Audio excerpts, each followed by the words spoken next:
Dragi prijatelji širom svijeta, želim da vas sve poselamim i pozdravim. Ovim putem želim da uputim jedan apel svima onima koji mogu da pomognu našem Vedadu Berberoviću, koji se trenutno nalazi na liječenju u Brčkom, gdje je 3 puta sedmično na hemodijalizi. Vedadu Berberoviću je potrebna hitna transplantacija bubrega. Ostalo je nekoliko dana još njegovog života, minuta. Znači, ovo je posljednji apel da se prikupi novac za njegovu transplantaciju bubrega. Molim sve ljude širom svijeta, ljude dobre volje, da pomognu našem Vedadu Berberoviću.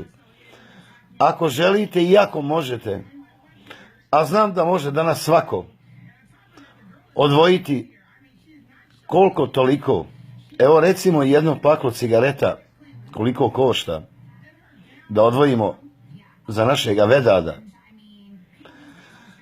Ajde jedan dan da ne pušimo, da odvojimo za našega Vedada da bi se spasio život.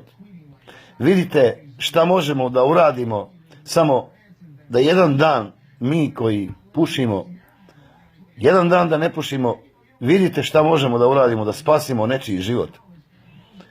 Ja vas molim, ako želite i ako možete, obratite se na Facebook Ibrahimu Mujanoviću, koji je do sada prikupio polovinu novca za transplantaciju bubrega Vedada Berberovića. Molim vas još jednom, kao sve prijatelje, pomozimo. Ili lično se obratite Vedadu Berberoviću na njegov Facebook.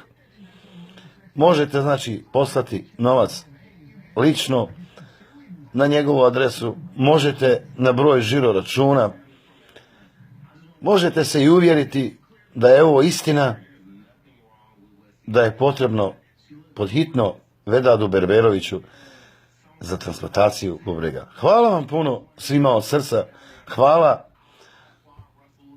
i onima koji ne pomognu, a i onima koji pomognu. Hvala vam od srca.